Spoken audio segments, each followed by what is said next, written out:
Have you ever felt like someone's words or actions ruined your entire day? Maybe it was a rude comment, a thoughtless gesture, or even just an unexpected inconvenience. It's frustrating, isn't it? But here's the truth.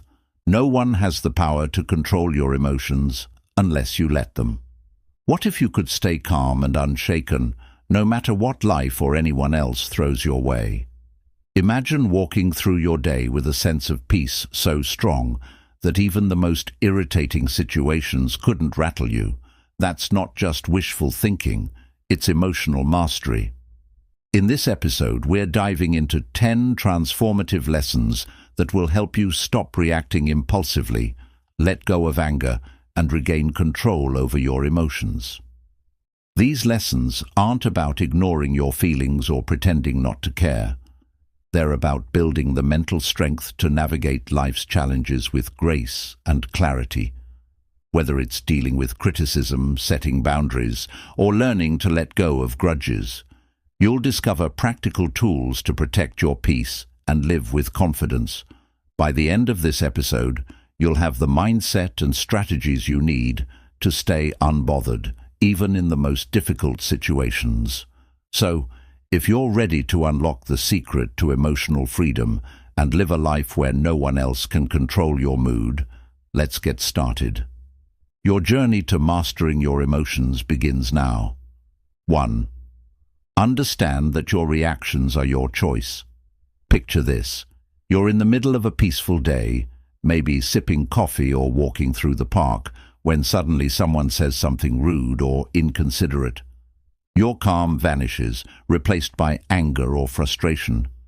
You think, why did they ruin my day? But here's the truth.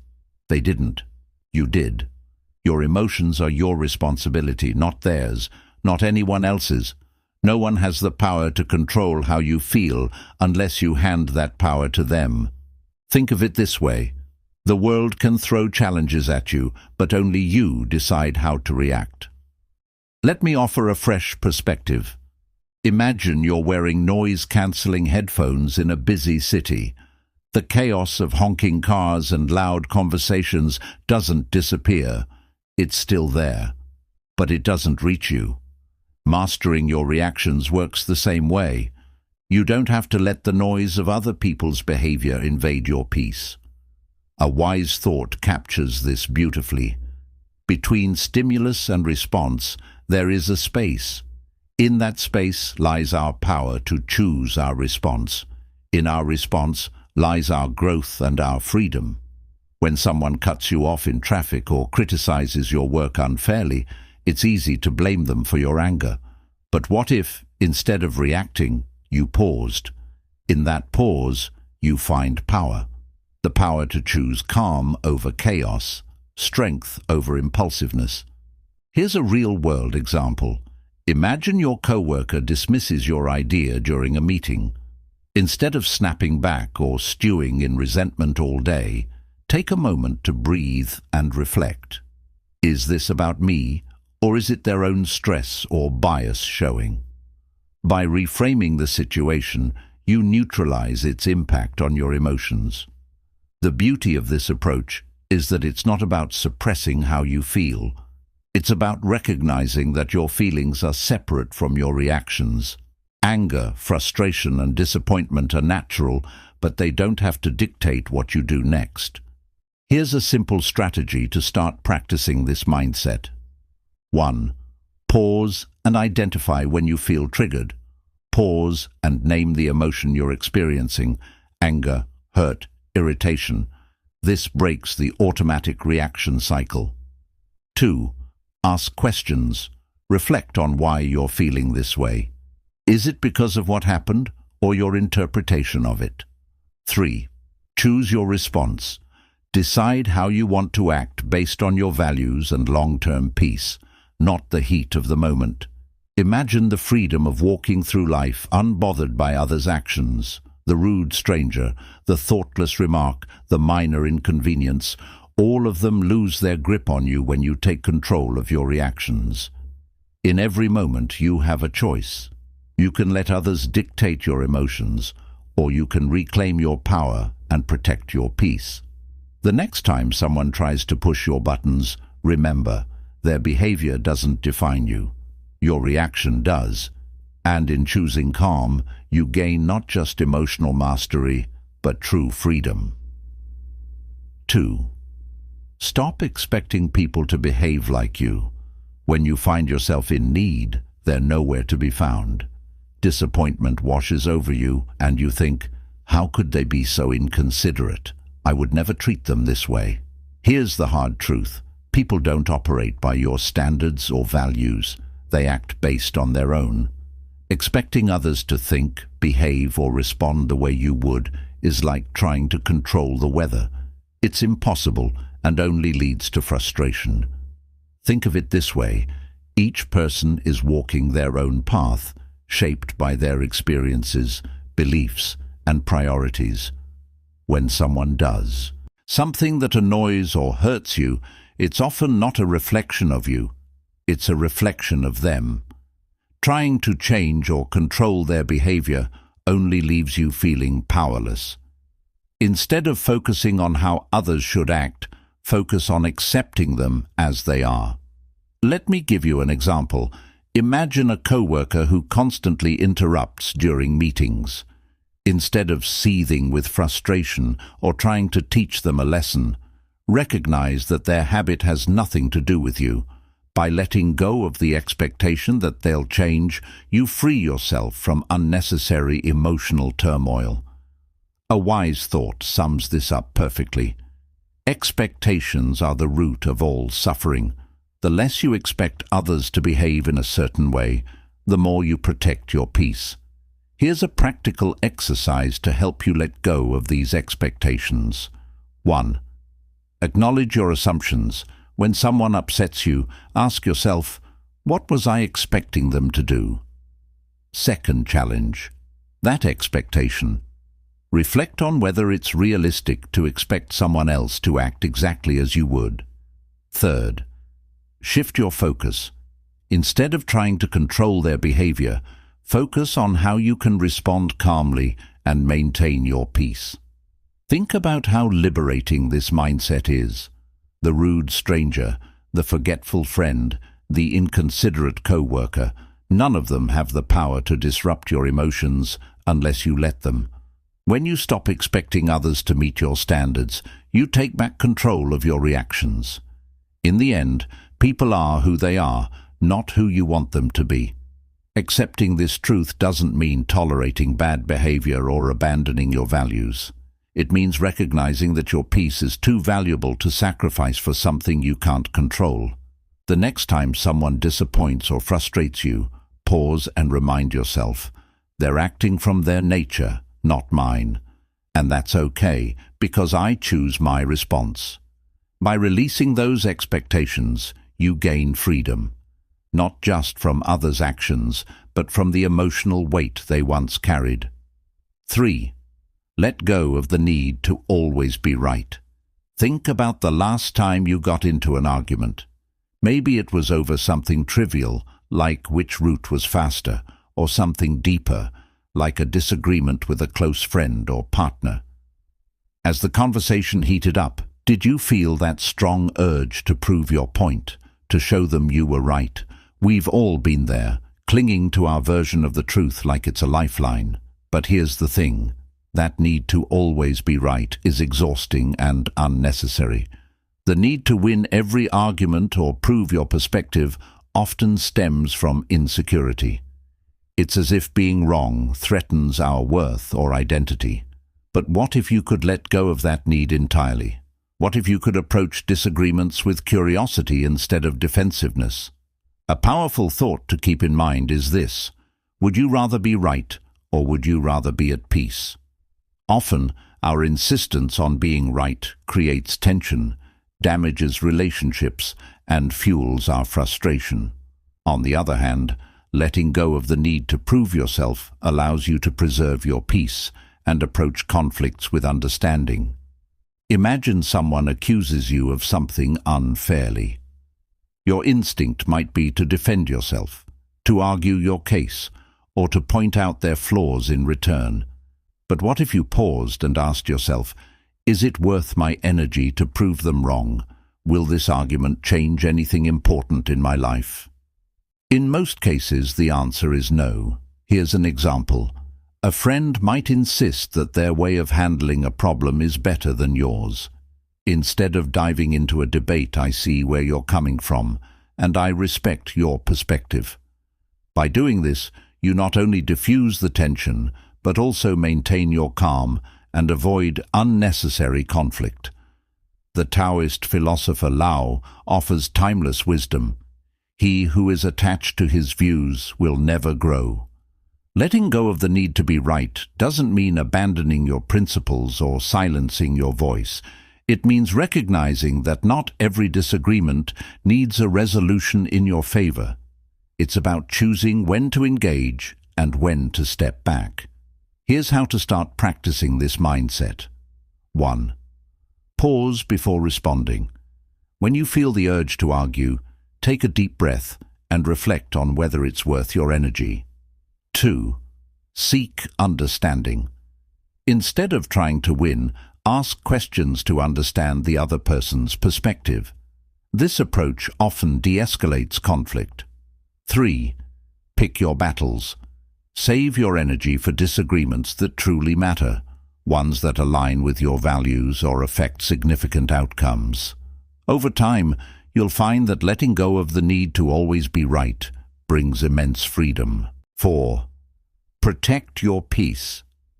You'll start noticing how much lighter and calmer you feel when you stop trying to control every conversation or prove every point. Arguments lose their grip on your emotions because you've chosen peace over pride. Remember, your value isn't tied to winning debates or proving your intelligence. It's in how you carry yourself, how you protect your energy, and how you maintain your inner peace. The next time you're tempted to argue, pause and remind yourself, being right won't make me happy, but being calm will. In that moment, you'll experience the true power of letting go. 5. Stop letting others' words define your worth. Imagine this. You're excitedly sharing an idea, something you're truly passionate about, and someone interrupts with a dismissive comment. Their words cut deep, and suddenly the confidence you felt disappears. Why does this happen? It's because we often let others' words define how we see ourselves. Here's the truth. Your worth isn't determined by someone else's opinion. It's not tied to their compliments, criticisms, or judgments. When you rely on others to validate you, you hand them the power to control your emotions. True emotional freedom comes when you take that power back. Let's consider an example. A colleague criticizes your work, not constructively, but in a way that feels harsh or personal. Your instinct might be to defend yourself or feel disheartened. But what if, instead of reacting, you paused and reminded yourself, their words reflect their perspective, not my value. By detaching your worth from their opinion, you protect your peace and maintain your focus. Marcus Aurelius captured this wisdom perfectly. It never ceases to amaze me. We all love ourselves more than other people, but care more about their opinions than our own. This isn't about ignoring feedback or dismissing others entirely. It's about filtering what truly matters. Constructive criticism can help you grow, but unwarranted negativity doesn't deserve space in your mind. Here's how to stop letting others' words define your worth. 1. Pause before reacting. When someone's words sting, take a moment to breathe. This pause gives you the chance to choose your response instead of reacting impulsively. 2. Separate fact from opinion. Ask yourself, is there truth in what they're saying, or is it just their perspective? Focus on what helps you grow and let the rest go. 3. Reaffirm your worth. Remind yourself that your value isn't tied to anyone else's approval. Your worth is intrinsic and independent of external validation. Lao offers another layer of wisdom. Care about what other people think, and you will always be their prisoner. Letting go of the need for validation doesn't mean you stop caring about people. It means you stop caring about opinions that don't serve your growth. By doing so, you free yourself from unnecessary emotional weight. The next time someone's words challenge your confidence, pause and ask yourself, am I letting this define me, or can I choose to focus on what I know to be true about myself? In that moment, you reclaim your power and remind yourself that no one's words can diminish your value unless you let them. True strength lies not in avoiding criticism, but in knowing your worth regardless of it.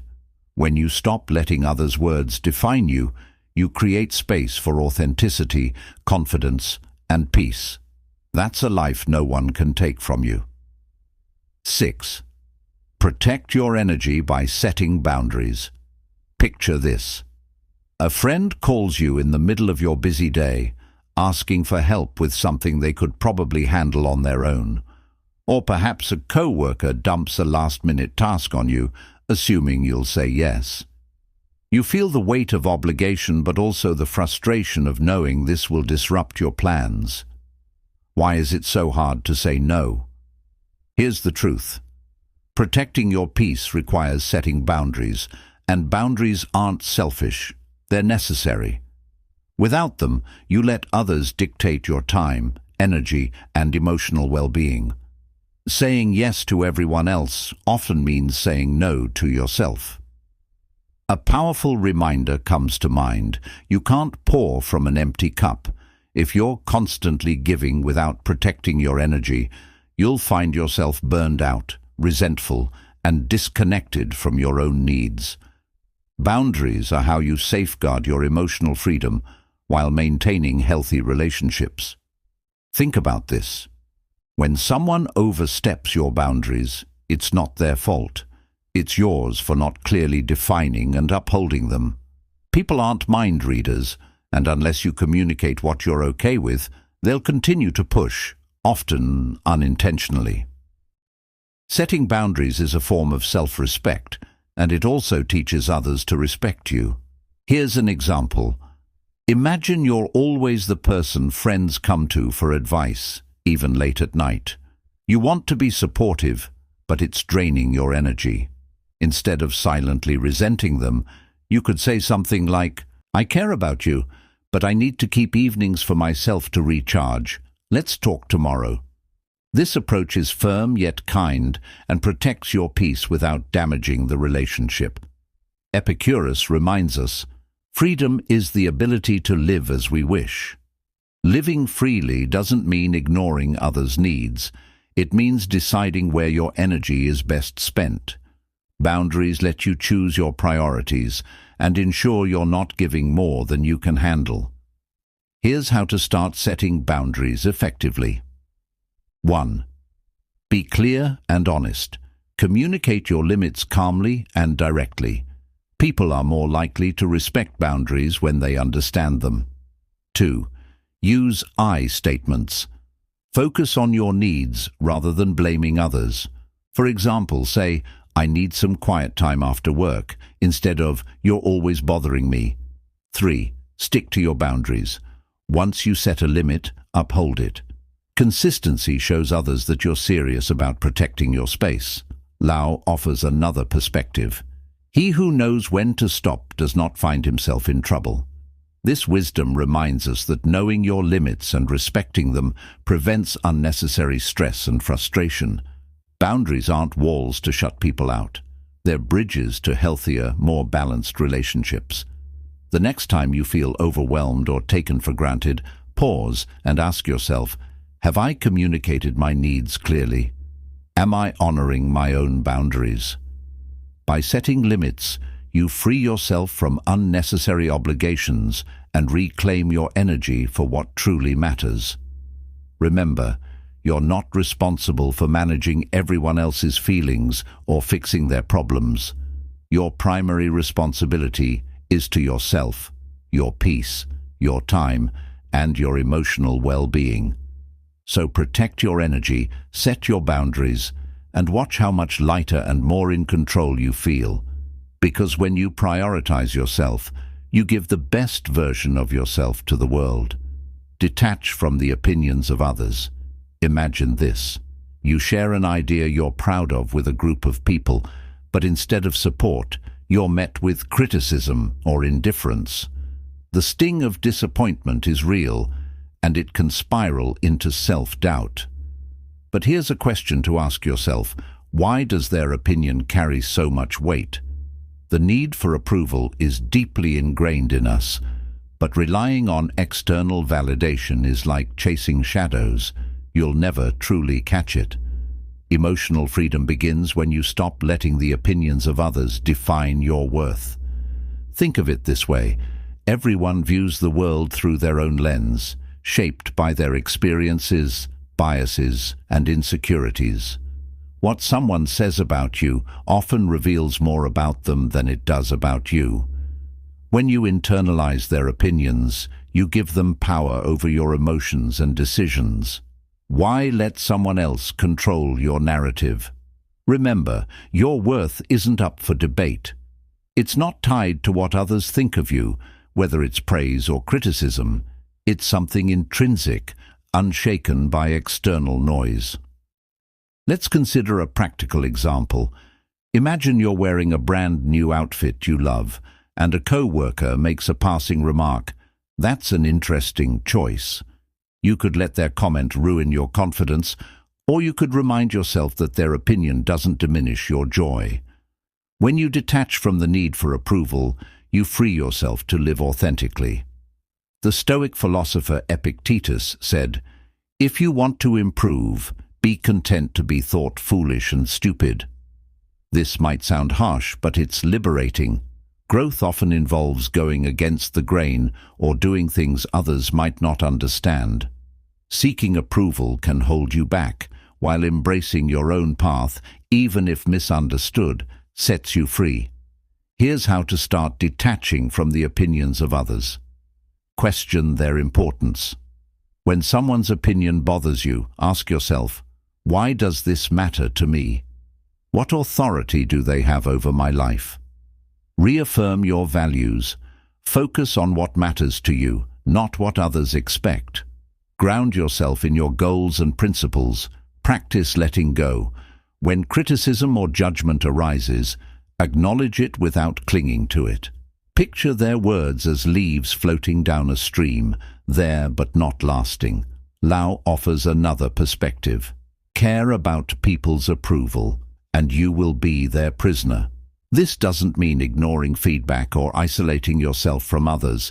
It means filtering out what doesn't serve you.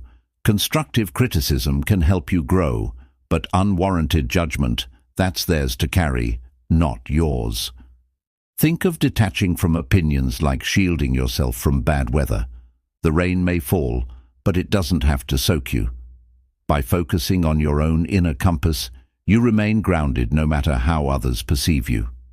The next time someone's words shake your confidence, pause and ask yourself, am I living for them or for me?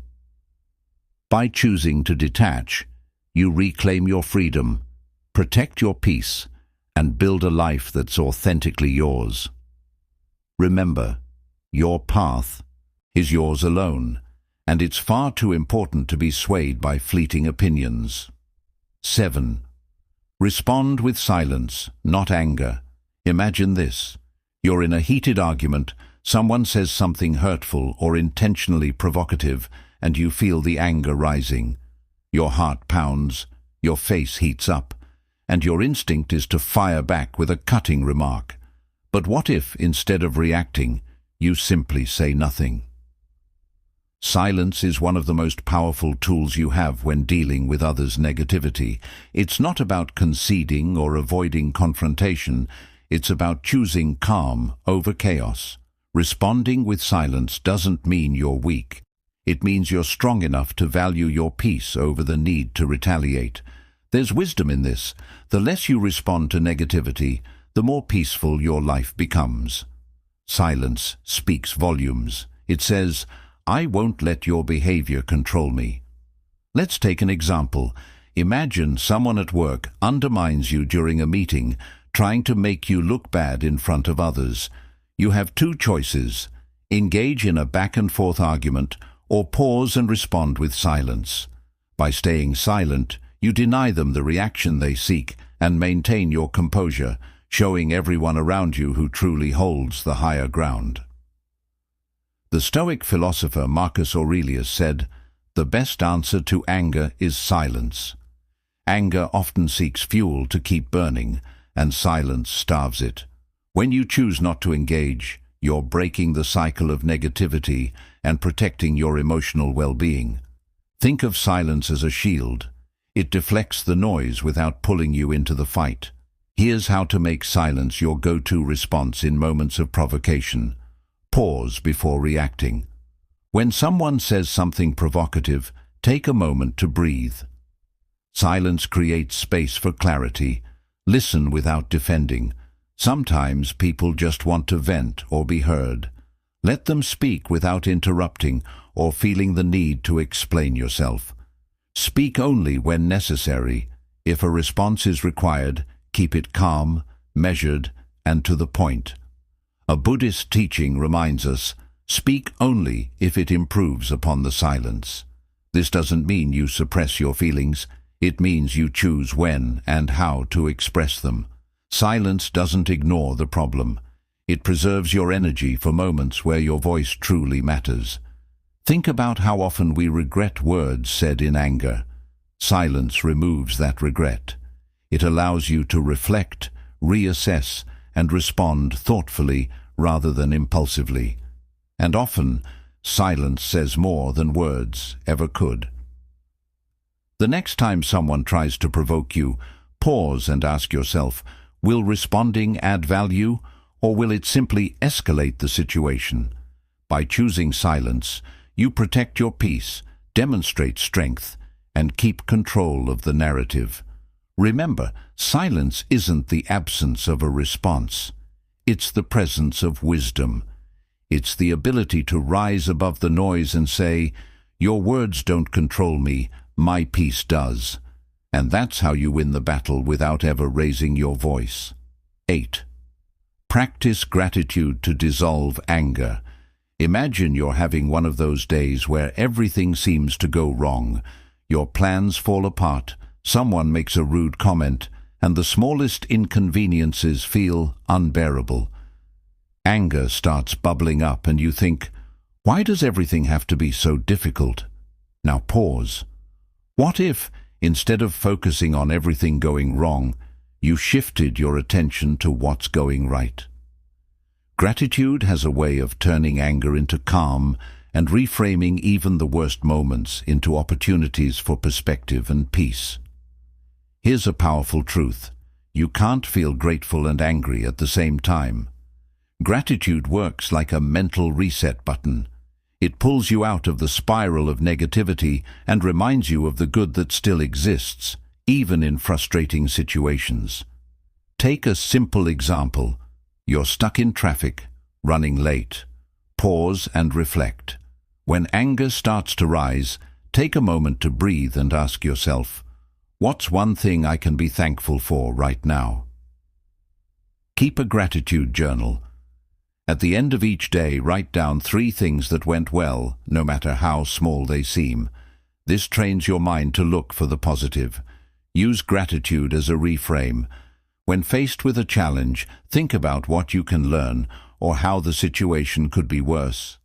Gratitude often comes from recognizing what you still have. For example, let's say someone criticizes you harshly. Instead of letting anger take over, try reframing it.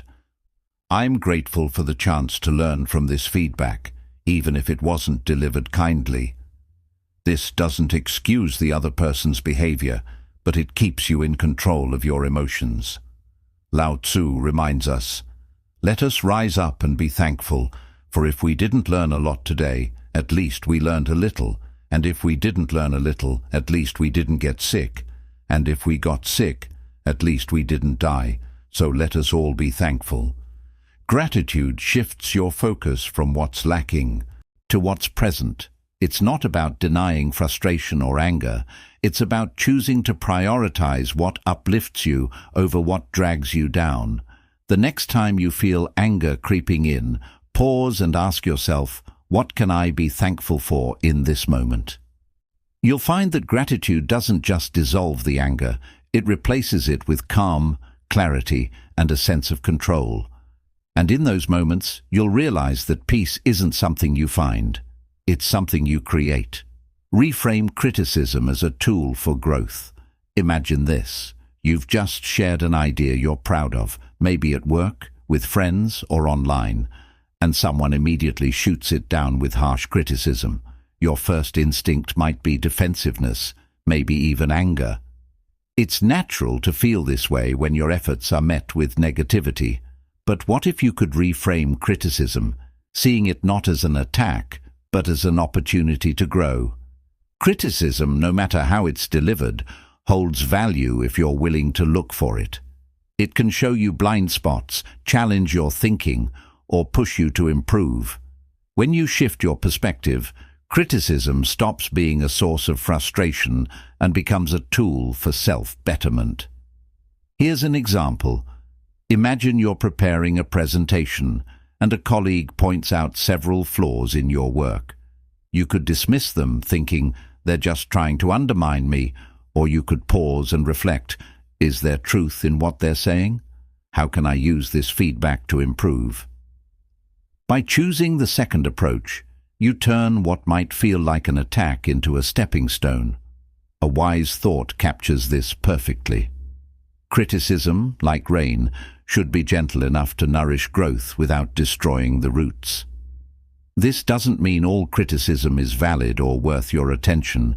Some people criticize out of envy, ignorance, or malice. The key is to filter what you hear, keeping what's constructive and discarding what's not. Here's how to handle criticism with grace. 1. Pause before reacting. When faced with criticism, take a moment to breathe.